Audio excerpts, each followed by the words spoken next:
Hello and welcome to the podcast series Academic Adventures with Dr. Harshit Agrawal. Join us as we uncover the authentic experiences of PhD scholars, one university at a time. Today I have with me Dr. Ranjith Soman. Ranjith completed his undergraduate from Government Engineering College, Thrissur in civil engineering. Later on, he moved on to Indian Institute of Technology, Madras, to complete a master's by research. Following that, he started his PhD from Imperial College London in the civil engineering department. During his PhD career, he was selected for PhD enrichment program at the Alan Turing Institute.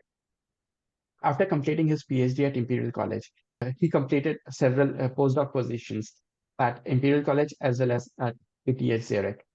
Currently, he is employed as a full-time assistant professor in the Faculty of Civil Engineering and Geosciences at Technical University Delft. In addition, he also holds an honorary associate professor position at University College London. Thank you, Ranjit, very much for joining in today. I'm sure we will learn a lot from your journey. Thank you, Harshit, for the kind introduction. Amazing. So to start with, would you mind telling us a bit about your career journey? Yes, so just like any student in India, it starts with you preparing for your engineering entrance examination, I would say. So I think it's common across along people. You either go to engineering or medical, which is a shame. There are a lot of opportunities, but in our time, it was supposed to be these two are kind of a de facto kind of things that we look at. So I did do all the competitive engineering examinations, but I didn't crack IIT. So I ended up cracking other exams. So the one I chose was Government Engineering College, Trichy for civil engineering. It's also because it was pretty close to my home and I didn't want to leave just yet.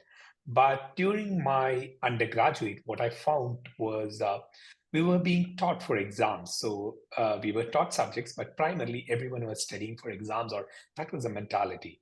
And particularly for me, I was interested in projects. So how do I do projects?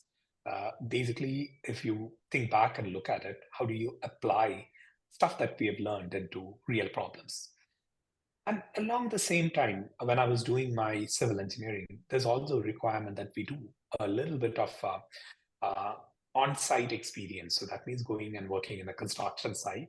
And I got to go to the Chennai Metro Rail Corporation site in Chennai when I was doing my undergrad. And that's when I realized many of the things that we learn is very technical and stuff, whereas it's more common sense that we need to apply at construction. And that also kind of helped me look into what I want to do next, because I wanted to do something on construction management rather than the core technical civil engineering subjects, because I found that as a major problem during my internship in the construction sites. So during the last 2 years, I was preparing for a GATE exam, primarily looking at two institutes in India, actually three, which had really good programs on construction management. One was IIT Madras, another one was IIT Delhi. Then there was NICMAR, which is, I think, National Institute of Construction Management and Research in Pune.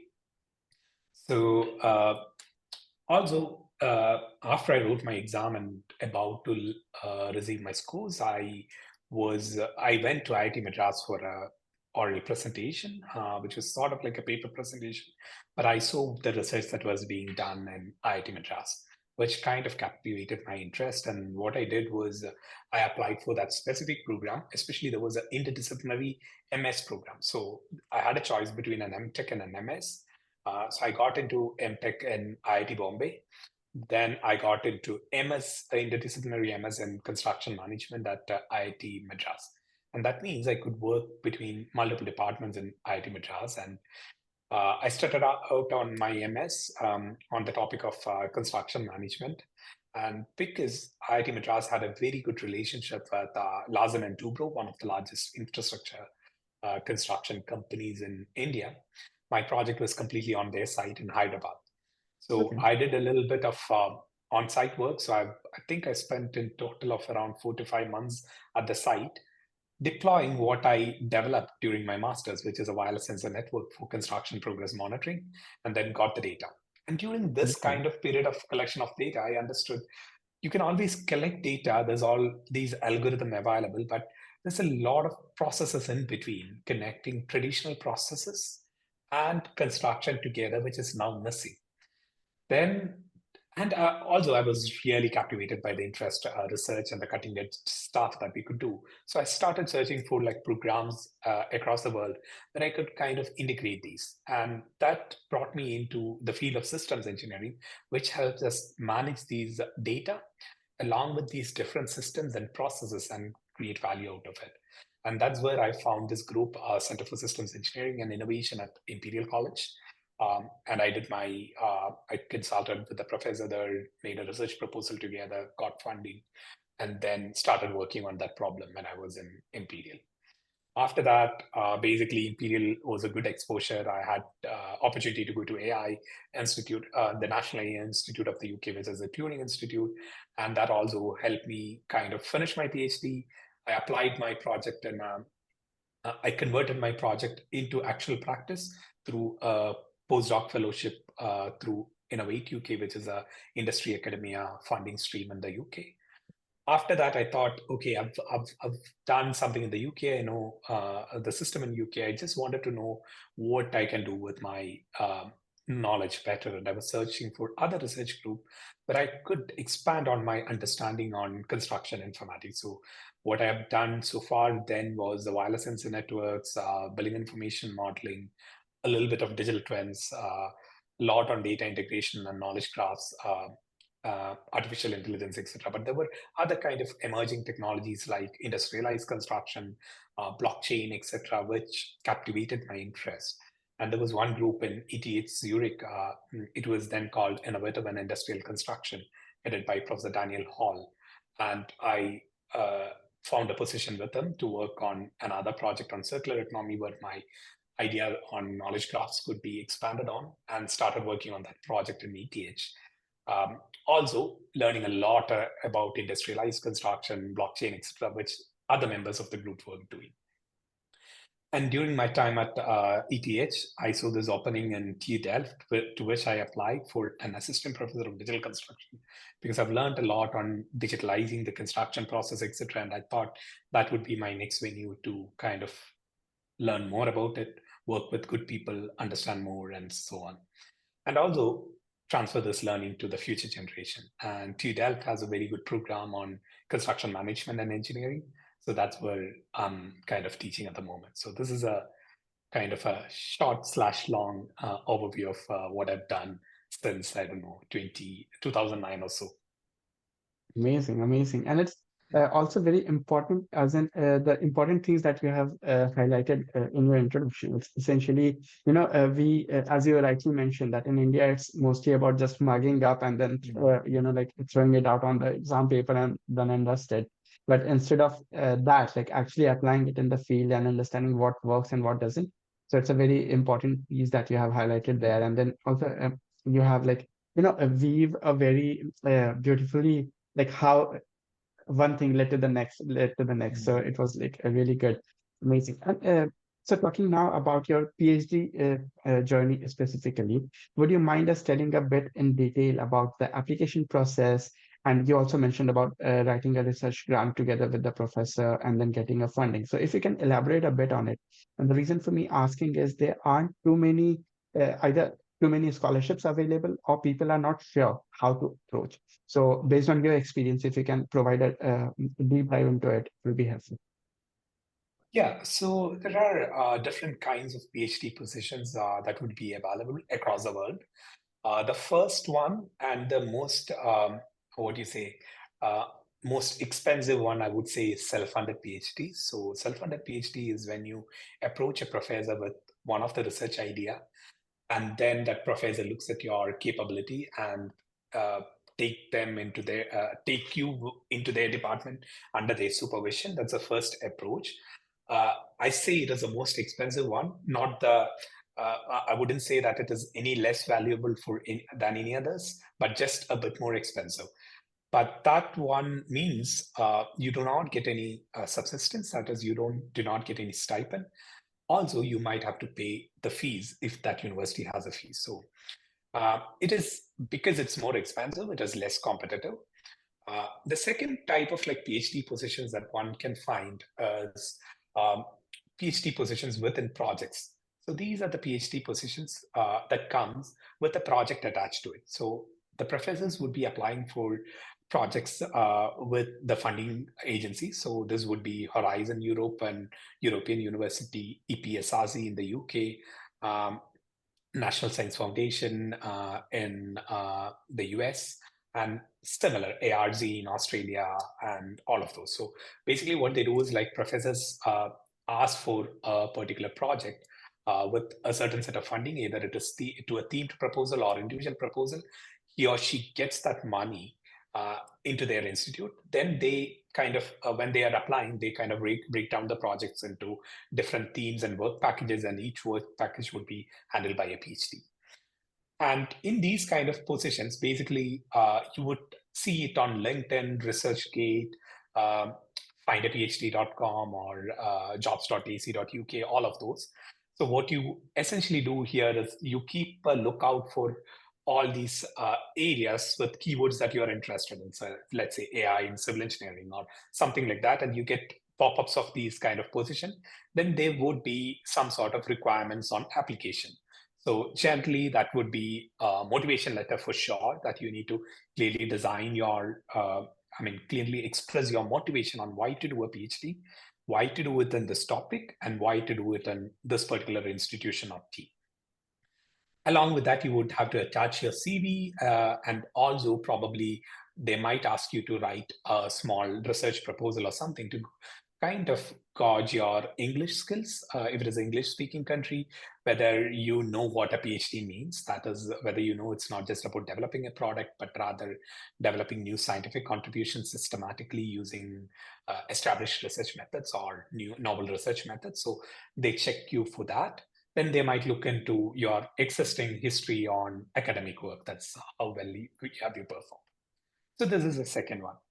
The third one is there, instead of just applying to a research project, there would also be some of the things like Marie Curie doctoral fellowship and all of this. So this is a bit more competitive than the previous one, because it's everyone in your kind of thing would be applying for it. So you need to have a master's degree. So Europe has this Marie Curie fellowship. UK, I don't think it has anything specific, but there are something for Indian students. There is a Commonwealth scholarship. Chevening, I don't know whether it applies to PhD or not, but for masters, there's a Chevening scholarship. There's a kind of a Gates Cambridge scholarship. I don't know exactly what its name is. So in all of those, what you do is you initially contact a professor in kind of the universities that these kind of scholarships are applied. So it depends on the scholarship. You have, ideally you write to that professor, then you have a joint call and decide whether you're the right fit in that group. Then you develop a research proposal in the topic that you and the professor would be interested in. So this is the route that I took. So I was looking for the positions. So I saw a professor in Imperial. I didn't know which fundings were applicable then, but then I found this particular systems engineering group interesting because that was exactly dealing with the problems that I found it. Then I contacted this professor with kind of email, which is a short email, very customized for this professor. So it's not like a dead cold email that I copy and paste for everyone. So this is very specific for this professor, telling what I've done, what I found good in her work, and how we can build something together. Luckily for me, this professor replied to the email and asked for kind of like a call to kind of dig a bit more. So in the first call, we had a short introduction and she was asking more about my capabilities. I think she was gauging my research interest and research capability and stuff. She was interested. Then she kind of told me about a couple of joint funding opportunities that we could apply for. Then one of them kind of had one of the applications that she told was within a scholarship within an Imperial, but it had a catch. It is only for the home university students. That is either UK students or EU students. I don't know whether EU is still applicable after they moved out, but I think it's called the home university student. Yeah. That means it would cover my fees. They would give a waiver for the home fees. So in the UK, how it is there is a home fees, which was then, I think, 7,000 to 8,000 pounds for the people in the UK. But for the international fees was around 25,000. So every year there is a difference of, I think, 15 to 16,000 pounds. So nevertheless, I thought of taking a chance and applying for that particular grant. And I wrote a research proposal, which I sent to the professor. She suggested some edits and that I read it, and we both applied to that together. Meanwhile, I also got another position in Australia, similar process, but there was no funding attached to it. Then what happened was Imperial came back and told us that I will be selected, but I need to find the funding for the rest of the thing, or I need to pay it myself. Then what happened was the professor who I applied to had some industry contacts. So I did an interview with industry. Then we kind of co-created a PhD, which was relevant for scientific contribution or the scientific community, as well as relevant for the industry. So industry promised to fund the gap, that is the gap between the PhD fees and the other one. And then that's how it all started. So it's all started with an email, but then it was a long journey. And it should be noted that it's not like apply and get within 2 months or 3 months. We do this to multiple people at the same time. That means you don't apply just to one professor, we would do it to multiple professors. So it takes a lot of time to prepare the applications. And for me, it took around like 3 months until 3 to 6 months until the first email I shot out in the middle of my master's to a professor kind of coming up with a good opportunity. So these are most of the methods, but in the US, there is also another way that you go in. That is where you write a TOEFL exam and also a GRE exam. And if you have like really good score in GRE, that is, I don't know what the metrics are now, but during my time, I remember it is out of 340, so 170, 172 papers. And or 160, 160, 320, I forgot exact terms. 340, like, I remember. Yeah. So if it is 170, 170, if you get something above 320, you have a good kind of chance of getting into one of the US universities. If you have more than like 330, then it's one of the Ivy Leagues universities or something like that, or 335, something like that. So I don't exactly remember. So then in that case, what you do is like you first go and appear for this exam, and then what you do is with that score, both GRE and TOEFL. So in both GRE and TOEFL, you already need to know which universities you might be applying to, because at the end of the exam, you have a checkbox to send these scores to particular university. So you should be aware of the university first, take this exam, and they would have an application procedure. So every year, the departments would open these applications. So you apply to that department along with your GRE and TOEFL score. And then most important part is preparing something called a statement of purpose. So statement of purpose is kind of a document, ideally 1.5 to 2 pages long, which clearly tells them why you're going to do this PhD, why you are the best candidate for that, what makes you a good research scholar. So this should be there, and why you're selecting this particular professor or this particular group or this university. So this is the fourth method, which is the US system. I should be honest, I don't know much about it. I did apply through to the US universities, but I didn't get through anyone, primarily because my GRE score wasn't as great as more than 330 or something. I had something around 318 or so. I don't know exactly, remember what score mine was, but I didn't get through to any US universities, but I only applied to top 3. So I think I applied to Carnegie Mellon because they had a good computer science civil engineering PhD. I applied to Berkeley, and I applied to Michigan, which is not an Ivy League, but they had a really good program on robotics and civil engineering. But I didn't get through to any of those. So the ones I got through to was one was Australia, then one in Germany, and one in the UK. And I chose the one in UK. Okay. So you have like again highlighted in very detail how the process is, and it would be like super helpful to whoever is listening to this podcast. So amazing. Thank you for that. And then talking about, say, your own motivation to do a PhD, you did mention about that, okay, you went to a site and then you were like, okay, this needs more intelligence and stuff. And then with the AI now in, so would you mind telling in how your research still fits into this area and how you are trying to push the boundary of like digital construction and things around those lines? Yeah. So as I said, basically, whenever you have an AI, it's not like AI is a black box in a way. Yeah. So there are a lot of things that you could do with AI. And if you really want to get the benefits out of AI, you also should apply it properly. That means you need to know the requirements. You need to know whether the methodology within the AI, so whether you're using like deep learning or reinforcement learning or kind of like unsupervised learning, um, which one might be suitable. So, and this kind of like requires like what data you have, what data, in which data kind of could you apply it. So that's one particular, selecting the algorithm itself. Then creating that MLOps pipeline is again another step. So the data preparation, the kind of like, how do we kind of remove data, the class imbalances within the data set that you might have. Sometimes you don't even have the data. So how do you generate the synthetic data for these algorithms? All of this is still nascent area in kind of AI, unlike the places like computer vision and stuff where you have a lot of data.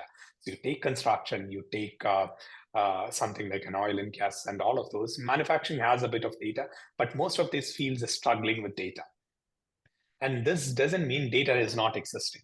What I say is like data is not in the form and variety and the volume or the veracity that is required for the analysis to be done. So construction has a lot of data in various formats. Sometimes it's not up for sharing. So it's like mostly it is siloed between processes and stuff. So you have the data, you can't make sense out of it. And there needs a kind of like process to do it. So, and the next thing is like algorithm is not everything. It's also about human computer interaction. How do we make human in the loop decision making? So that means like, how do you partly do it in AI and partly do it with people? So there's a lot of potential in these areas which is untapped at the moment. So I still think the research in it is relevant. So last 4 days, I was last 3 days actually, I was at this European conference on computing and engineering, computing in construction. In July, I was at a conference on International Symposium for Automation, Robotics, and Construction. In between, I was at a conference in Bochum about link data and architecture and construction. And all of these groups are collectively exploring these together. And that also means that it needs both computing knowledge as well as domain knowledge if you want to tackle these problems. So one alone cannot work. And I think that initial bubble about the large language model and generative AI is kind of bursting now when AI is starting to hallucinate. So everyone had that. So what happened is like all these NLP techniques, transformer techniques existed in the research world for long. So I've been looking at this transformers in a European Computing and Construction conference in 2019. So we have seen that even back then on these kind of things, it was not as democratized as now. So what OpenAI did, it is put it in a good human-computer interaction format in a website that everybody is comfortable with as a chatbot. So that's what happened. And like with every evolution of like language model, more parameters and more context length and more token length is now added. But the fundamental technology is still the similar. And I remember reading the paper during my PhD in a study group in Turing Institute. The paper was called Attention is All You Need from OpenAI. And that's the basics of transformer network. And it's all there. And there was another set of papers, which was from the DeepMind then, which was called Reward is Enough. Which was like on basis of AlphaGo game and all of those. And I was privileged to hear from the creators because the DeepMind was literally part of Turing Institute. And one of the professors, one of the main key person in DeepMind was also a guest professor in UCL. So they were giving a course which I was happy to attend on reinforcement learning back then. And so you see these evolution of these technologies all through, and we clearly know, for instance, an AI is just a probabilistic method. So all it does is, given the last bit of vector, what is the best probability that the next vector is? That's all it has. And reinforcement learning, it's like training a Q network on different activities and kind of reward, and you get like the discounted rewards. So it's all mathematics. So when you look at the mathematics, you would wonder how it is predicting all this. But when the mathematics is combined with domain expertise and knowledge, there's a lot of potential which is untapped. So that's where I would like to work with. Amazing. And the reason for me asking was because suppose, again, the intention for this podcast is to reach to those people who are actually looking to apply for positions. And then the reason for me asking this question was so that they can read a bit more about these and the fascinating things that they can do in the future, like doing a PhD in these areas, like combining domain knowledge with AI and artificial intelligence and machine learning and whatever the new tech is Yeah. to make everything more digital and more techy.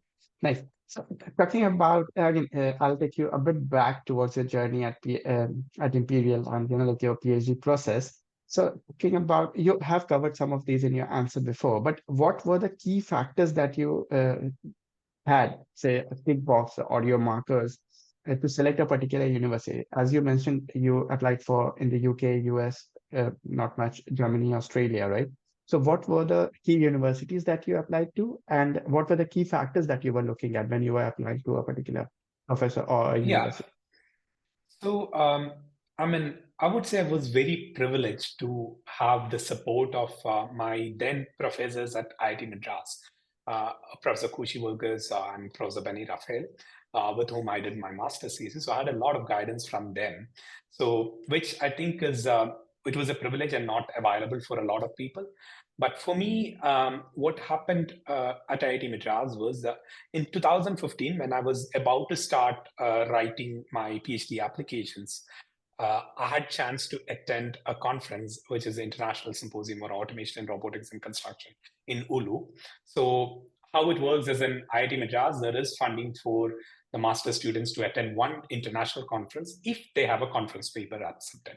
So I went through, during that period, I was able to visit this Ulu and this conference. And what I got was a sense of what is happening in the research. So at conferences, what you see is a lot of latest research being presented, not in the absolute, what you say, perfect form, but in a crude form, which is good because you get to know what's happening. So at that point, I understood what's happening in construction informatics across the world. So I had a list of topics and few people. With that, I went to my professors and I gave them a list of topics and kind of probably who I want to work with, and they helped me in shortlisting some of them, because I should say this, PhD applications are costly. So in the US, every application also has an application fee, which comes to 6,000, 7,000 rupees per application. Along with that, we need to send all our documents like transcripts and stuff to these universities during the application process, which is again 3,000, 4,000. And I'm coming from a middle class family, not that rich family. So all these are kind of like big costs for me, like 10,000 an application. So I only applied for certain things which I was looking at it. If I apply to that university, what is my chance of success?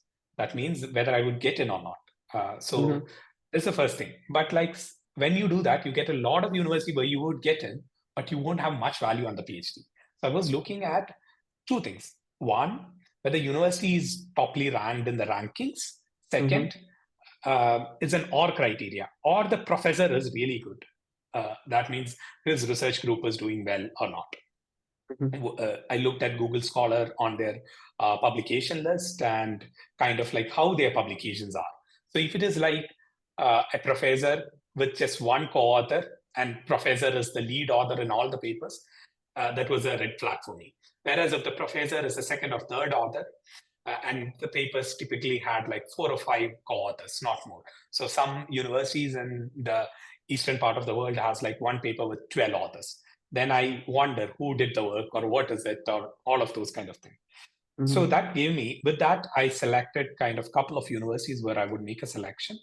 And then I delved a little bit deep into the research they were doing. Is it suiting my area? Is it something that I can do? Because some of the people then were doing computer vision. I didn't have any background in computer vision. So I thought it would be a big challenge for me to get into it. And the next thing I looked at was the duration of the PhD, because some universities have a PhD which span like 6-7 years. I don't think I would have invested that long a time in a PhD. So I was looking at PhD durations which finish within 5 years. Like I looked at the track record of the people, contacted a lot of people on LinkedIn and got their opinion and stuff. Then that's when I started my PhD Then I shortlisted around 10 to 12 universities to do the thing. And also I was looking at something like, am I close to the deadline? So because I was starting application in June, so that means I would have like a chance. I should start the PhD by next year. That was my aim. Because some had like January admissions, some had that. So some universities I missed the deadline and stuff by the time I applied. So from the 10, 15, eventually I applied to 6, 7. Okay. So that was my criteria. That's a very good way to narrow down, like getting more information and then narrowing down, because as you rightly mentioned, it is expensive and it doesn't make sense to apply to all the universities you get hands-on. And then again, your application will become more generic, your emails will become more generic because you won't have that much time to do a very tailor-made email to reach out to every professor. Yeah, I mean, it is very true because these days I get like emails from students. I mean, I get at least like 1 or 2 emails a week on doing the PhD. And the only emails that I respond to are the ones which actually kinds of the people who have looked at my profile before applying, not just get my email ID from the site. So they could do it that multiple ways, like they might have read one of my papers or one of my projects which are advertised and stuff like that. So it's very important to have like customized kind of email communication when you're doing that with a professor. 100%, I agree 100%. Mm. No, that's absolutely right. Because if obviously, like, you would be receiving a lot of emails on a daily basis or say weekly basis, as you mentioned, and then if it's like very generic with something that you don't even remotely associate with, it would like for the waste of time, both for you as well as for the person who is shooting that email, and obviously it doesn't make sense. So, talking to you about, like since now you're on the other side of the table, right? So what is it that you gauge in a student who is reaching out to you for a undergrad, for a master's or a PhD to do a research under you? What are the things that you look at in their profile, in their application, or in their email? Yeah, so basically it's different for a master student and a PhD student. Mostly master student applications are within the university. So I have a different metric on looking at them.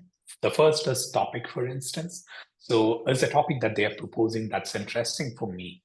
Because when I take in a master student, that means it's almost like 45 minutes of my time every week with a meeting with them and another 45 to 1 hour reviewing whatever they have done in the past. It's around like 2 hours commitment. So every week. So that's something that I particularly look as a topic interesting. Then I kind of look at their kind of scores from the courses that I have taken or a couple of my other colleagues have given them, and then which is relevant for the topic. So just to look at their aptitude. And based on that, I would have like the first meeting. So it's a requirement for TU Delft to have their master students return A4 of whatever the research that they're proposing. So then I ask them like, okay, this is an AI research that you want to do. So do you have the data for it? Or do you have a contact at a company? Because there's also like company-based thesis and the other one. Then we kind of look at, after that first meeting, I also look at their independence, their past work, whether they've done. So most of the TU Delft work has courses as a project work associated with it. So I usually ask them to kind of give a draft of 1 or 2 courses which I like, in which they've done the project. So I look at what they've done and how their writing is and stuff before I make a judgment. But basically, it's also that we have 110 master students every year. So that means that we need to have at least 6 to 7 masters. So even when some people are not that great, but they have some sort of like motivation or interest in the topic, even if their other scores are low, I kind of take them on. But that also means I need to invest a bit more time with them. But generally, that's my kind of process. For the PhD, it's completely different. In PhD, most of the funded projects here are something that I want a funding for. So it's very specific that they need to know the topic that we kind of require. So in these PhDs we hired, so first of all, we would put out an advertisement detailing the project a bit, but more specifically the work package that this PhD would be contributing to. and what are the skill set that they need in that PhD. Then we have like multiple rounds of interview, but before the interview, we ask the people to submit a set of documents. So that documents include one, their CV, obviously. Second, a motivation letter. Why do they want to do this project? The third one is we ask them to submit either a paper that they have written in the past. So the paper is published in the masters, or some sort of a writing sample that they have done. So this could be their master's thesis or something like that. So a writing sample or a paper always have a better weightage. Then also, I ask them to write a research proposal based on the short description that we have advertised. So with this, we get like a set of documents to assess them. And also, sometimes I already ask them to submit a recommendation letter from one of their professors, but sometimes I would only do that after the interview. So it depends on how much time that we have between advertising the position and hiring the candidate. So if it is 5 to 6 months, which is generally the case, I would ask them to already submit a recommendation letter. If not, if it is like 3 to 4 months, then I would do that like later. So the position would be open for a specific period of time. In TU Delft, it is minimum 30 days. And within this 80 days, they make an application. Then we have like a hiring team. So it's not just me, but a couple of us. We firstly assess the candidates, whether they've submitted all the required information. Then we make a shortlist. After the shortlist, the committee meets once again to look at the aptitude of the candidate. So we look at, have they got research experience or kind of a research aptitude from their application or stuff? Because sometimes it looks like they want to develop a product. Like, we see these problems and I need to develop this AI tool. The moment it is a product and less relevant to the research, then we have a problem. So we can judge that from the research proposal that they would be submitting. So have they done a little bit of a literature? So we don't want it to be perfect, but they know that research step that what a PhD does is address a particular problem in the literature and addressing that gap. So have they found that thing? The next thing that we look at, but it shouldn't be perfect, is but based on that, have they created a research question or a research aim? So, and the next part is the method. So have they thought about some sort of a method which is replicable? Or is it like, okay, I will do interviews and get the data and stuff like that without a proper methodology? Then there is a problem. And with that, and then we look at whether they have a kind of timeline on it. So we can always promise huge stuff without proper planning. So in short, what we are looking at is, have they communicated well? Have they have a basis of what a PhD research is? Are they too ambitious, or can they actually think about time management for this research? And it's always like not perfect, because these students, they just did a master's, they have like very little research experience. But that also means that you need to have some sort of experience or understanding of what a PhD research looks like. So with that, we kind of judge the students in the first shortlist. Then we have the interview. So this would be a short interview of 30 to 45 minutes in which we ask questions based on their proposal, general education and stuff. And we also look at their CV, what subjects they are good at, and this thing. And once they are kind of like really good with this thing, then depending on the number of shortlists we have, we ask them to we give the full proposal of the project. That means it would be a 45-page document with all the information that we submitted together. We just give it to that shortlisted 2 or 3 students to study it and create a particular proposal for that particular topic. And then they have a 1-hour-long interview on that proposal. And based on that, we shortlist the student. So this is how we do the, shortlisting for the advertised PhD process. And it's a long process, I should say, because I just, I had a PhD interview today morning for a student, the second interview. So we published the thing on mid of March. By April end, we closed the submissions. We had around 91 applications. And from there, we had like shortlisted the 12 candidates, and we had interviews for 6 of them. And then we had a second interview for 3 people, and then now it's going on, like we need to make a selection. So it's a long process. But again, there are people who approach me through emails, like they want to do a PhD and stuff. Then based on that PhD email, I kind of look at, okay, I look at the CV, I look at the language in which they wrote the email. So if it is like a dear professor without my name or something, and a generic kind It's of a email, generic. it's an ignore. If they have kind of like put some context of what I am working in and stuff, then I kind of read through their CV a bit more, then kind of look at other any common funding that we could look for. So there are a couple of like such fundings. So depending on the company, country they are coming from. So for instance, in China, there's this Chinese scholarship. In India, there's a couple of like scholarships from companies which is aligned with TU Delft. So I kind of look at if something is good in that team, and if the student is good, then I will write back to them, kind of telling there are these opportunities that we could probably look at, and maybe we can have a short call to discuss it. And then when the student is on the call, then I kind of ask them for their past experience, PhD motivation, etc. And I try to kind of see if these students, it's the same as what is reflected in the email, or did they write that email from like this thing. So you kind of use that opportunity to judge them a bit more, because it's a short kind of like interaction. And then we jointly write a proposal. Or if there are no proposals available, I usually keep these CVs in one of the folders in my computer. And whenever there is like advertised project, for example, the ones which I told, I just give an email to them and see there is this project which is not exactly what you wanted to do, but something that we could work together. If you're still interested, please apply to this position. So I give them a personal email. But otherwise, another student, I'm now working towards like a proposal that we jointly wrote, and we are writing now, and we are going to apply to a couple of like funding calls together.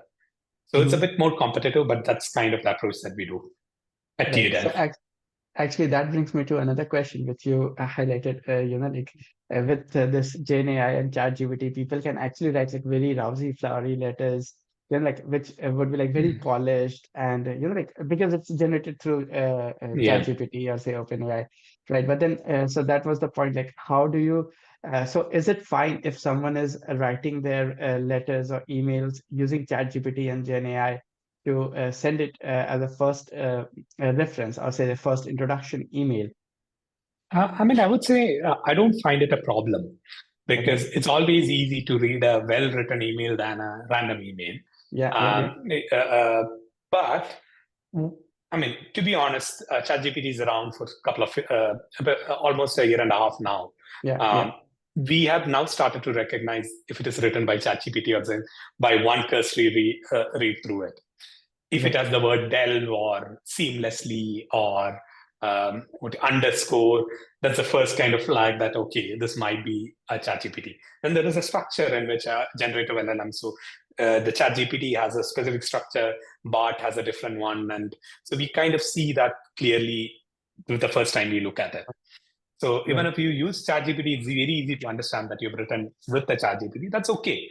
You can write with the ChatGPT. But what I look mostly is the ideas generated by ChatGPT. So when you look at it, in the ideas, if it is not properly, if it is like generic ideas, it's like one level too abstract, then I have a problem. So even if you write with a ChatGPT, that's well and fine. I mean, I would say you're a really good innovator, because you don't spend your time to polish the thing that something else can do it.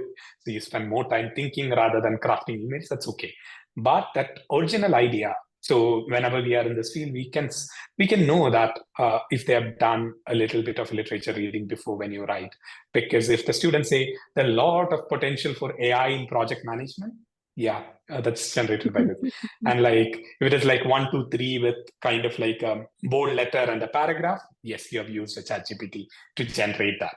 When I look at what is that idea, like AI in project management, let's say they've talked about like, okay, there's these LLM tools, but they have problems with context length. So probably we could try to use like graph and retrieval augmented generation to get this data, and this something on that, like one step below into the technicalities as a proposition on the original idea. Then I think I might give it a more longer read or longer time to look at it. But I mean, it's very easy that you think it's a very good email, but like language models are language models, and I mean, if you do the prompt engineering right to get into a very good email, good. But that prompt engineering also means that you need to have some sort of like domain knowledge to do the prompts to get to that level of it. So if you have that sort of like thing and you wrote something in ChatGPT and send me an email, that's good because you have that domain knowledge, which I would require. And I'm not judging you by the beautiful email, but whether you have something in your kind of like knowledge to write that email. So if that is there and you wrote a email with ChatGPT or Bart or whatever, I don't have any problem. Okay. That makes sense. Yeah. And then when you were mentioning about the long process in which you select your PhD student, you did mention about research papers. Is it absolute necessary that a person should have a research paper?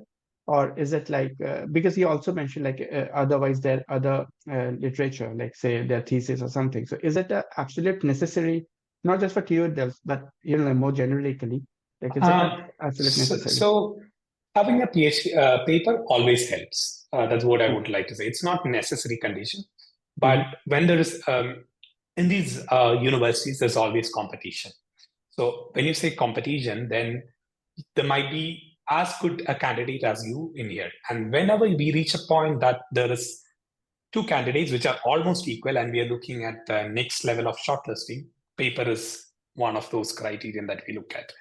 Because that means there is some, and even in the paper we look at, so are you the second author or the eighth author? Then if it is an eighth author paper and you're in that paper and somebody doesn't have a paper, that doesn't make a difference.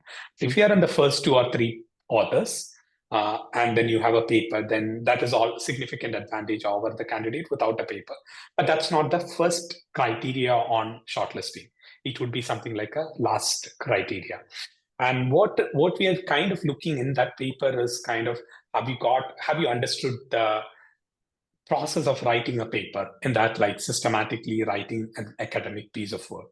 Also, you have some sort of exposure to experiment or research in the past. So if you could demonstrate your research in your master's thesis, very well. So that's why we always ask students to submit an English translated version of their master's thesis if they don't have any other paper. Some of the Chinese students, they can write their master's thesis in Chinese. So we would ask them to translate. But if they're translating, we also ask them to write a piece in English of a short abstract, executive summary of their thesis in English by themselves. So just to see whether they have a little bit of that writing experience as well. And that is becoming obscurely, obscure with all this ChatGPT and all of those tools. So that's a challenge that we are facing because we cannot judge that writing of the thesis because, and again, I'm questioning in the future world with all those AI, will language be of importance? So because all this ChatGPT is kind of a person who can translate really well. So one of my students who I was co-supervising in my previous institution, he's English when he writes it. The initial draft is bad, but then afterwards it gets better. But he has got a really good eye for research and strong kind of a research aptitude. So it's only the language that's lucky. So in that case, I tend to overlook that language capability. So because not everyone is a native English speaker, I'm not a native English speaker. Yeah. So, but if you're good at something, English shouldn't be a reason that you shouldn't be selected. Sure. That again, that makes absolute sense. And as you mentioned, like with better and better these LLM models, this line or this difference is getting blurred. So obviously that is a challenge. But also, as you mentioned, like if someone has a keen interest and an eye for research, then they shouldn't be penalized just for not having English as their first language. So again, talking more from a student's perspective, let's suppose someone is actually interested. What are the key things that they should focus on to show their genuine interest in their PhD application so that, again, not specifically for you, but in general, like that it will be read by a professor and then they may get a call back? Because if you're just shooting a generic email, you are not going to get anything back. Yeah. So the first thing, no long emails. So everyone has a lot of things in their agenda. So try to Yeah. keep short emails. And Yeah. in that short emails, I mean, this varies from people to people, but what I look at is um, the first thing, you should have known a little bit about the professor. So show something that shows that you have been following this professor. So it could be reading their papers and kind of creating like, okay, I read your this paper and I was kind of intrigued by this particular part, and that's something of my interest already. That's why I read your paper. So it shows two things. One, you have read the paper. Second, you read the paper, you had that interest, so you kind of stumbled upon that paper. So that gives it. Then the next kind of like paragraph would be about what do you want to do with this? So if there is something like that in the paper, what was your initial idea on like this thing? Has that changed or not? So you could say something like, I already had an idea about this thing, but reading your paper, I think this might be a suitable approach for this one. But I think there's a need for these future research on it, etc. Right. So that gives us a particular thing that, okay, this person has done their kind of like homework and before writing this email.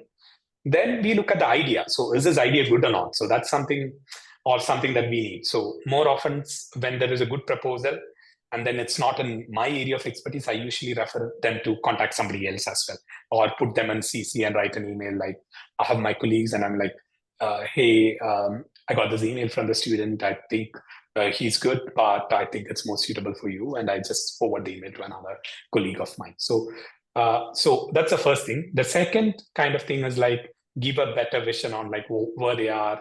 Do they have they thought about the funding or something like that? So they could kind of look at. So if I'm up. When I was applying to kind of Jennifer and all of those people, Johnson Chen, etc., I already in my second or third paragraph of my email, and paragraphs are only 2 to 3 sentences long, not long paragraph. I already wrote like, I have found these scholarships in India for Indian students which support my application, and it requires blah, blah, blah. So that gives us an impression that that person has already looked at possible funding options, not like, have you got a position in your lab group? So that's very, very blunting. And so some professors do, but like people in my area generally don't have like already got a position which we can hand over to anyone. So have they look at that funding profile and stuff like that? And these two things, if it is there, then it's generally a kind of first kind of thing to look further. The next thing we look is the CV attached. So that's again another thing. So if the CV is like something that is made for industry, then usually it's a no-no, because industry CVs, it's short and it doesn't have information for us to judge on it. So try to kind of prepare an academic CV. So academic CV has something like the projects that you have done a bit more in detail. Than industry CV, you don't really talk about the projects much. So there might be some course projects that you have done in your undergrad, some sort of like bachelor projects, master's project, all of those. So emphasize on the projects, but also on the projects, what methods did you use? What did you learn from it? What is the outcome of that project? So in simple bullet points, if you have that, that's much beneficial. So these are things that we generally look, but once this is really good, most probably that candidate is a really good candidate. I mean, they've done their work. So think of it like this. So a professor is going to invest 4 years of his time to you. That means that's for a PhD student, it's almost like 5% of a professor's time every year. You're putting so, and you're going to invest your whole life, not the whole life, let's say whole working life. That's 40 hours a week to 60 hours a week. I would tend to say more towards 40 hours a week to this project and this professor. So are you doing the homework to invest that time yourself? So make sure that if you're going to invest that much, you need to invest a bit on the application also. Right. Very, very valid points and very valid suggestions. I definitely think like people who would be listening to this podcast would actually learn, and then they will try to incorporate these suggestions into when they are reaching out to other people. Again, I mean, one of my kind of, again, this is a privilege that I had was these professors who were helpful in my application. So before I ever shoot an email to a professor, I usually send it to one of my supervisors and say, see, this is a group that I wanted to do. I put a link in that, and then there's a letter that I'm going to draft. Do you see, can I improve this letter in any way? Just show it to another pair of eyes that you trust, who could think from the other side. So that helps us in modifying these letters very, clearly, because those people who have already got experience, like in going to conferences or meeting people, they would kind of help you advise, okay, this is redundant. So one of the things that happens in most of the emails is like, you say the same thing again and again and again, because you are writing it from your head. But like when you read through it and kind of see, okay, I've already stated it, why do I need it? So this happens all the time. Even now when I'm writing papers, this is a problem for me. So I ask my colleagues to read my paper, or my students to read my paper again, asking them to kind of help me make it better. So writing is always a challenge. So it's better to have another pair of eyes for your email, your CV, etc. Right. 100% agree. I used to get similar feedback from my professor. Yeah. Right. Okay. And then I'll bring you a bit back towards the PhD journey a bit.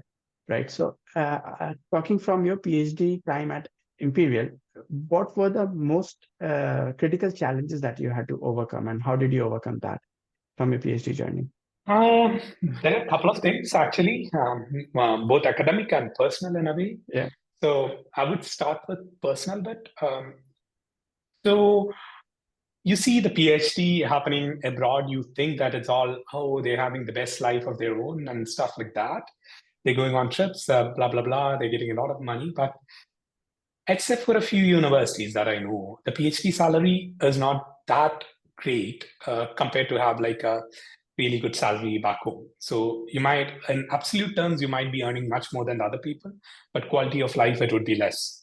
So both Harshit and I was in an accommodation in the UK, in the same accommodation, which was a charity organization from the Commonwealth. So we were lucky enough to get an accommodation like that, which had like the, but many other friends of mine used to stay at flat shares with common kind of kitchen, common toilet, all of those things, and it's kind of like not an easy life. So personally, when you look at it, you did a master's, your peers would be earning good money, and they would be they would be building their life when you're still studying in a way. So that's something that you have to live with for a long time. So this is 4 to 5 years that I'm talking about. My PhD was 3.5 years, but that was because I had a master's in research and I had a lot of research experience before that. But typically it is 4 years. So you need to think of that 4 years of commitment.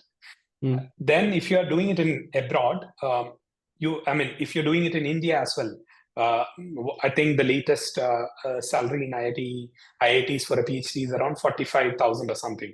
And it only goes to, that's a top, that's a 4th year or 5th year salary, if I'm not wrong.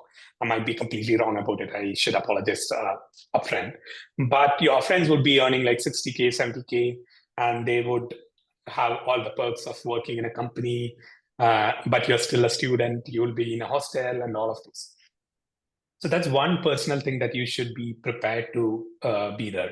The second is the financial challenges. So you're in a new country and stuff. There's nobody to help you financially. You're on your own. It might be different for different people, but I'm talking for a general normal student. Then you need to be really careful.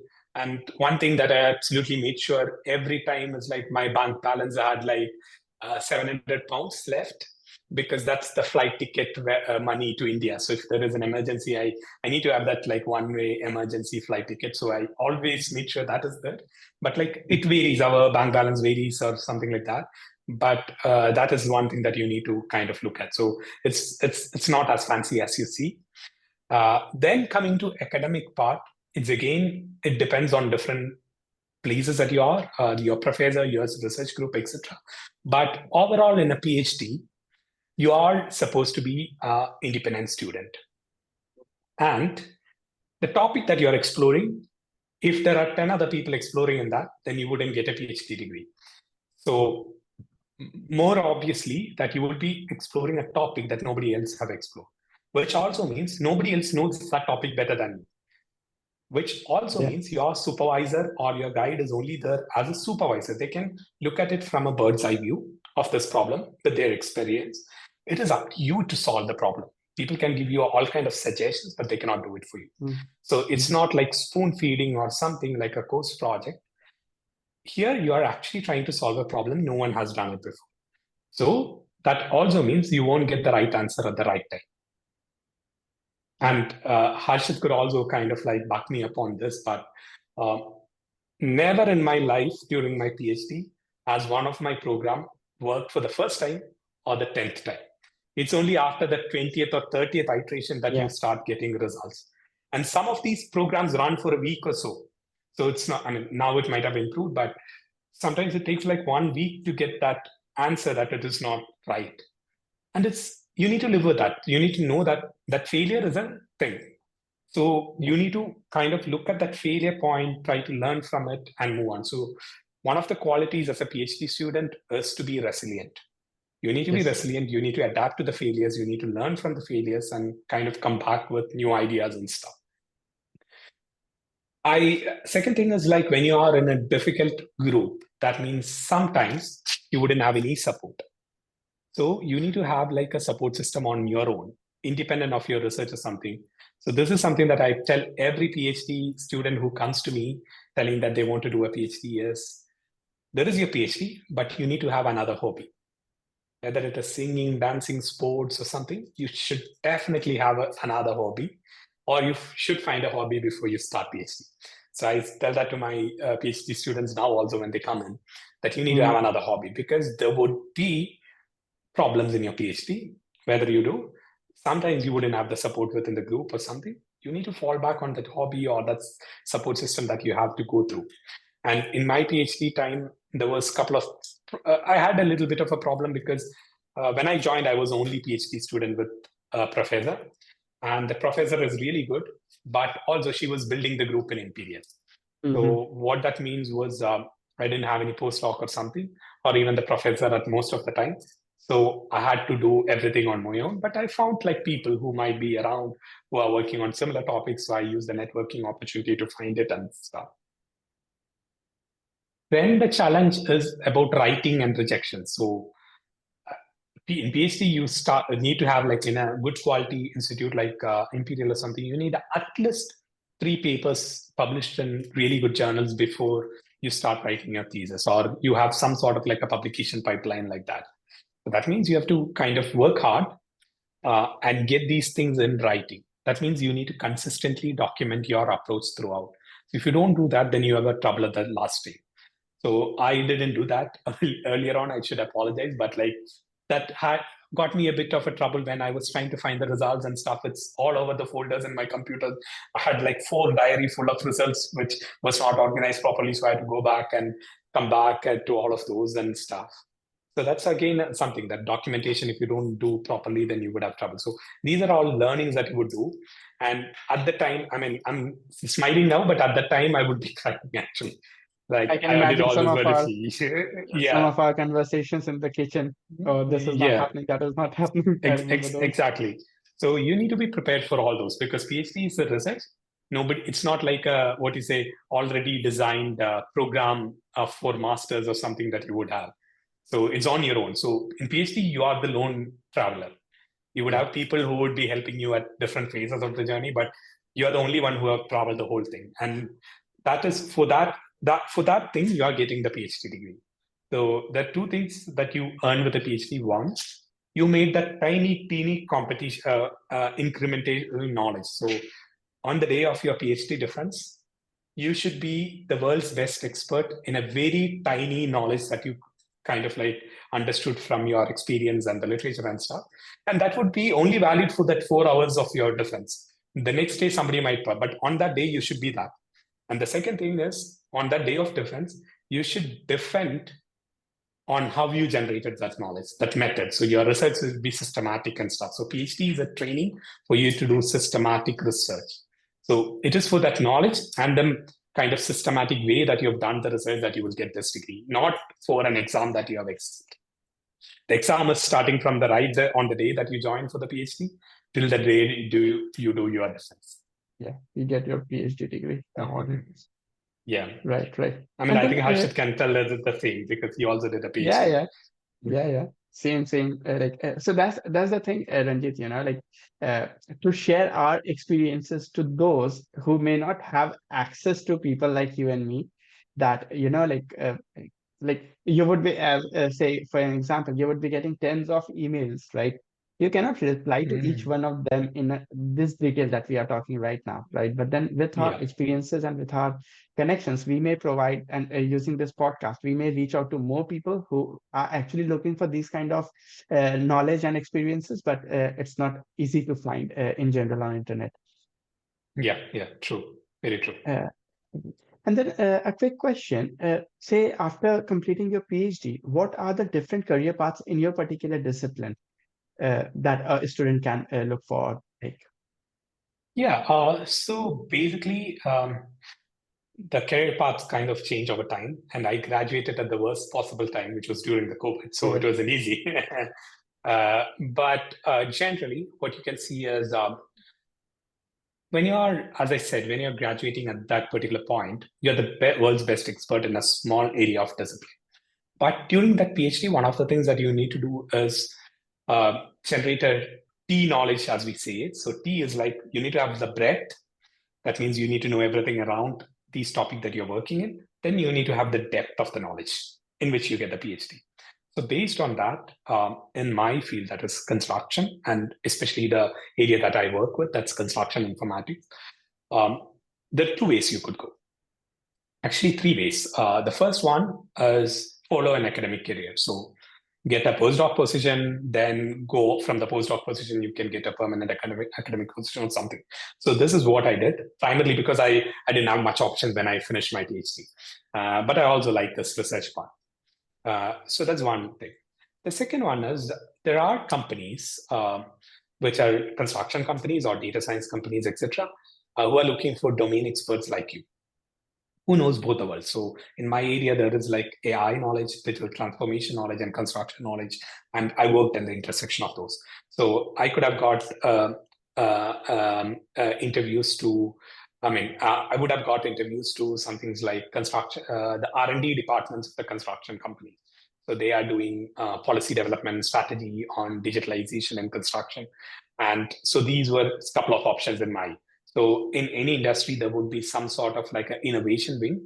So you need to look at who the innovation part, the people are, and there would be positions around that. The third one is on knowledge society or kind of think tanks. So there are opportunities for budding engineers, like people who are just out of the PhD, to apply to think tanks like World Bank Group, etc. So these are like positions in which you also get like a little bit more training to be a consultant and stuff and go on. So in the industry, if you're looking broader, there are also consultancy companies like Bain and BCG, Bain and Co. I guess I don't know exactly, ENY, etc. Those who have consultancy wings who would Mhm. hire people with PhDs because that's their kind of strength. So these are the career options that you have. But in order to tap into those career options, you need to also kind of work towards it. So when you're doing the PhD, please be active on LinkedIn and stuff, follow these companies and stuff like that. Look at what they're doing whenever they are doing something, where to put a comment on based on your knowledge. And that's all networking part, which is also essential in a PhD. So being active amongst the community at the breadth also. In the depth through papers, conferences, etc., through the breadth through social media, going to networking events and all of those. So they should know when they get an email from you, oh, this is that person. Mhm. I had a lot of opportunity to do that in the UK because I'm part of a lot of industry academia, consider this thing, and being in London helped because there's a lot of events being organized in London all the time. So you don't, I mean, these are mostly free events, so you can just go. Somebody who's living in some other part of UK would have to afford their train ticket to come here. For us, it was much easy because we just took a tube to that location, chatted up with a couple of people, exchanged ideas, came back. Right, right, right.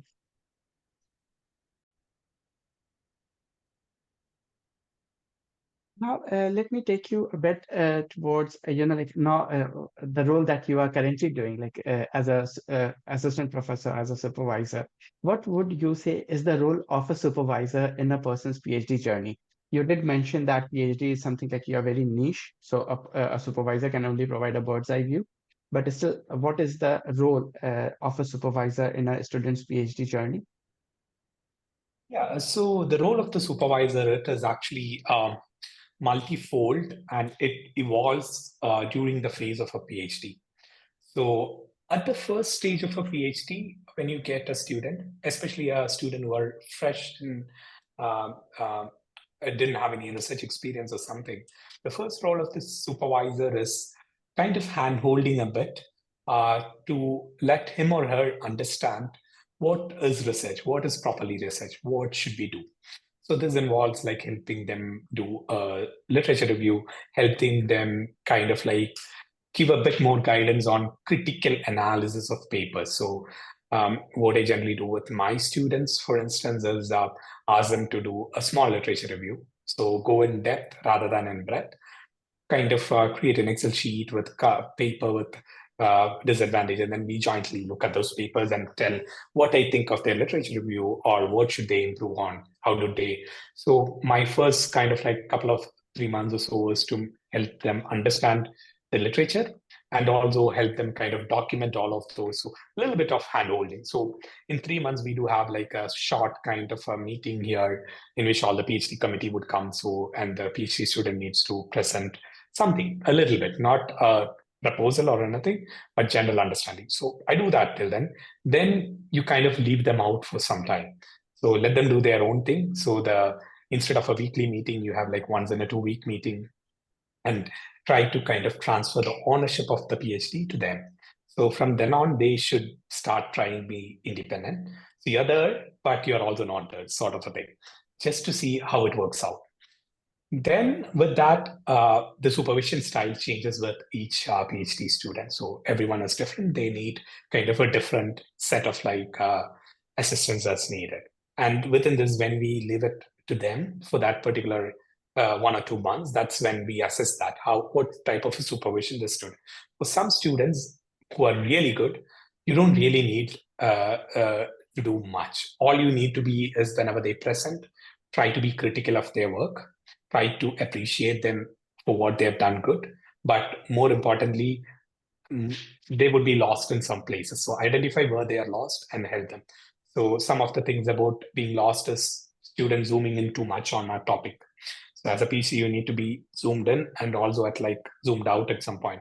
But people kind of like go this rabbit hole in the literature review on going on here, and they found something like this, then they're here. Then your job is to kind of, okay, stop here. You told this in the last meeting, now you're telling this. What do you really want to do? So kind of like being that devil's advocate in their process to kind of do something. And this happens together.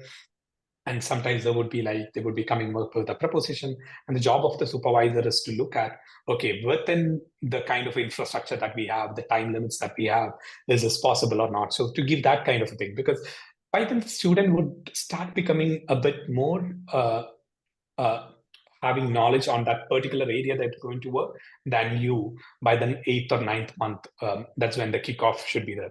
But still, the supervisor has a better picture on how long it takes to do all of those, what might be the problem, something. So when the people say, like, I will do an interview with 40 people in 3 months, then I'm like, no, that's not happening, because it would take 3 months just to get an answer yes from them. Yeah. Then there would be the next job in those times would be kind of looking at the processes. So student is new, right? So there's a specific process that you need to follow during a PhD. Otherwise, they would be kicked out of the institute or something. So there's a research integrity, all the research ethics and all of those. So that is also part of the PhD supervisor. Also, after the first 3 months, we kind of make an assessment of students' capability. What are they good at? What are they not? Then the role of the supervisor would be to be a facilitator. That means find some of the courses and ask them to take those courses so that they can be better, give them some kind of like online links to online tutorials or like Kaggle groups or something like that and stuff, so that Jupyter notebooks, all of those, so they can learn a bit more. So that's almost till the first 9 months to 12 months, this kind of it. After that, there would be a kickoff proposal and stuff, and they start working on their exact problem. And you would be helping them frame the problem, but it would be developed by them, of course, because that's something that they're graded on. The next part is like when they start doing the exact research, make sure that you have more meetings with them to understand whether they are on the right track. Because sometimes they get too much into a rabbit hole, they don't know the time is passing and stuff. Then another role is to be a compassionate guide, because more often there would be a lot of people who have problems processing negative results in a way. So tell them it's okay and stuff like that. So it's to be that kind of a mentor, and also start connecting these people with other people. So you as a research supervisor might not be the best in a particular area. If so, try to connect with other people so have more network and contacts. So sometimes what I do is like when my PhD student, I'll be like, oh, this is situational awareness. I don't know much about it. I've read papers by this professor. Why don't you write an email to him and CC me in? So I already know him. I would just chat you up with them in the CC and stuff. So that's sort of a networking, so that the student finds the relevant people and kind of resources so that they can expand on that thing. Right. So that's the second thing that we do. That's again second to third year and stuff. This goes on because always there's a problem when there is an experiment that they're designing. We look at, okay, is that experiment biased or not? Is it systematic? Can it be falsified or not? The hypothesis needs to be falsified, otherwise it's not research. Whether we get meaningful, or is it too broad or too narrow? So all of these kind of guidance is what we give, but it's not exactly the topic knowledge that we have, but like overall the research knowledge. So this is the most probably the second year. From third year to fourth year, the student is better than you for sure. They know the topic better than you for sure. Then your job is to kind of be critical of their thing. So just like how you review a paper, uh, you read through their work, you listen to their presentation and find faults and kind of help them address those faults or limitations so they can excel. And around this time, you also think about the future of the student, right? So you look into their CV, you ask them what their passion is. So if it is academic, then you try to involve them in some of the funding proposals and stuff, so they get an experience of how to write a research proposal.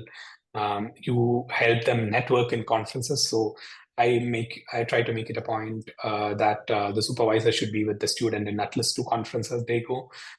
So one is to connect with other people who might have a job for them in the future and stuff like that. And also, if it is like industry, then you kind of like ask the students to go to industry networking events, try to fund it for them if it is possible and stuff like that. And also, there would be some things like gaps in their CV in terms of teaching or some of those things which is required for their future careers. So you try to involve them more in the teaching and stuff like that, so they can have a holistic CV by the time they graduate. So these are sort of like the roles of the supervisor. It's to be there as a mentor, not as a teacher. So teacher and mentor is a bit different. So you would be more of a mentor throughout the process, and that role of the mentorship changes. And it's also not a one role for everyone. It would be in the first kind of like 6-7 months, you would be learning about the PhD students. PhD student would be learning about you, and then you have a different style for everyone. Yeah, agree. And then you briefly mentioned about the PhD committee. Would you like to explore a bit? I think this is the doctoral advisory committee that we have at Imperial, so it will be something similar at your Yeah, at so Delft as well. it varies across institutions. So at TU Delft, there is a promoter who's not your supervisor. So promoter is a person who's interested in the topic, but they would only be looking at the processes and stuff like that, whether you stick to conventional processes of TU Delft and stuff. So they would be less associated in the supervision. Then there is daily supervisor, kind of another supervisor from TU Delft, and probably one external supervisor or a company supervisor, something like that. So that is the whole of the committee. So these people meet like so you meet with them individually, more with your daily supervisor, less with your other supervisors. The promoter probably once in 3 months or so, but they would be there for all your committee meetings and stuff like that. So what happens then, why do you need a committee is because when you're reliant on just one person, that person is also human and they can make mistakes or they might not know everything. And the committee helps you steer towards the directions as with multiple knowledge, multiple perspectives and stuff like that. And in TU Delft, it is like this. In ETH Zurich, it was a little bit different. So there's a main supervisor. There are a couple of external supervisors, not in ETH. In Imperial, it was a little bit different. So there's a main supervisor. For me, there was a co-supervisor from another department in Imperial. Then my committee had like two external examiners and one internal examiner. So that was a committee. So this was again different. So it varies, but generally you would have some sort of a committee for your PhD, not just one person granting you the degree. Right. And then I think you have already covered this a bit, especially around the scholarships part of thing. Would you suggest that if there is any website or somewhere where a student who is looking for a PhD option can go to and find all relevant things? Like you did mention about jobs.ac.uk and PhD, find a PhD and things like that. But say more broadly speaking, like if they want to look in the UK, but also in Europe, also in Australia, also in Canada and US. So scholarships, I'm not fully sure, but for the PhD job offers, now I think almost all the universities advertise on LinkedIn. So in the LinkedIn jobs, you can put like a kind of a notification thing for the area that you want. And you can put the criteria in. So mostly everything, all the advertised positions that I've seen comes on LinkedIn or Twitter also. A couple of people post on Twitter, but you need to be in the network. But LinkedIn, mostly you can like search for it. Then there is like findaphd.com, glassdoor.com, all of those kind of like websites. So ResearchGate is another website who has a lot of these kind of position advertised, etc. For the scholarship, I was relying on websites like with Google searches. So I usually search for like scholarships, like say, if I want to go to UK, then I would say UK PhD scholarships for Indian students. And there would be a couple of people who might have wrote a blog about it or something will come up. Some of these information is outdated, but still you try. Then some of them, there might be a UK and India PhD, but it's for specific field like nanotechnology or something like that. So you would find it. Then the second thing I do is like go and look at the institute website. So for instance, TU Delft has a website on scholarship, which can be filtered by the country from which you're applying from. So they list you the scholarships that is available. To the extent of my knowledge, which is now a bit outdated because I started my PhD 5 or 6 years ago. I haven't found one website which lists all, because most of the things I found out is people like me. So I wrote a blog on the PhD scholarship for construction, etc., long back in, not a blog, a Facebook post, etc., and made it public and stuff like that. So it would be experiences of those people that would be there. So there are a lot of posts on LinkedIn probably, which is on these scholarships. But I didn't find a central repository with all the scholarships in. But with all the AI tools and stuff, maybe there are now. But I personally, I don't know about them. But if it is an advertised PhD position, LinkedIn, I would say, is the best. ResearchGate is the next best, in my opinion. For UK jobs like jobs.ac.uk is good. Then findaphd.com is very good because a lot of universities subscribe to that and put their positions online there. I've seen that QS websites, QS ranking websites has something. And QS also holds like fairs, like traditional, job fairs, sort of thing, career fairs in different parts of the country where these universities come there. And the people who come as the admissions teams who have got a big set of knowledge of this. So when I was in Chennai doing my master's, I always attended these kind of like career fairs because it's a free entry. You don't have to pay anything and it's like a bus ride away. So I try to attend it so I get a bit more picture. But all of those information, I think, is now outdated because it's 6-7 years old. Okay. And then coming to a close, I know I have taken a lot of your time. What would be a piece of advice or your 2 cents that you would like to give to someone who is sitting in maybe a small town, a remote village, somewhere in India, thinking big, having big dreams to maybe do a PhD or a master's or something, some sort of higher studies from abroad? What would be your 2 cents? In a simple way, don't be limited. So if I can do it, I came from a small place in India. If I can do it, you can do it. So it's only you need to be focused. You need to find the right interest that you have. So the moment you are very broad, then you have a lot of options, but none of it works for you. The moment you narrowed it down to your main interest, then you have a lot of kind of time to look at it in more detail and then work towards it. So try to narrow down your interest, find opportunities within that interest field, try to find people, because it's a bit easier with LinkedIn and all of those these days to connect with people. uh, don't be fearful on messaging people. So you would feel, oh, that's a big guy and stuff, they won't respond to my, just shoot it, because the thing that you lose in that particular time is maybe 5 minutes of your time, but you might get a reply. So when you look at like risk versus reward, risk is low, reward is high. So try to do the whole thing. Um, and then try to research, because at the moment, I think Harshit could agree, you have more resources than when it was for us, for instance, to navigate this huge sea that is called an internet. So now with all this Gen AI stuff, there's a possibility to be a bit more specific and stuff like that. So try to do a research on people and areas and stuff, and then try to work towards something that has a spark in your mind. So that's my advice. And also do consider Indian universities as well, because I've seen as good a work as any other best universities in the world happening at Indian universities. But I would say it might be sometimes more easy to find a job abroad than in those elite universities in India. But that's also a possibility. The work quality is really good in those places as well. So don't just have a blanket thing about going abroad, but like try to think about the university. And I had a big revelation learning from how things are being taught in a local college in India or like a government college in India versus how it is taught in IITs. Because in IIT Madras, I had a completely different learning experience, which is better than or on par with the education abroad I've seen. Um, but like getting into an IIT stuff. So, but that's also an option. So that's what I wanted to say to everyone.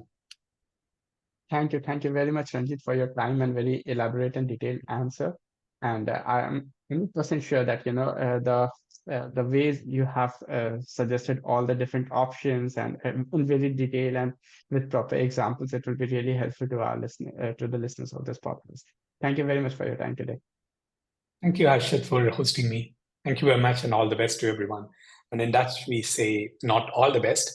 The Dutch community, we say, wish you lots of success. So Amazing. lots of success to everyone. Thank you. Thanks for joining us. That's a wrap on Academic Adventures with Dr. Harshit Agrawal. Comment your thoughts and subscribe to my channel for more inspiring stories. Please share this podcast with your friends and fellow enthusiasts. Until next time, keep exploring, keep learning, and keep growing.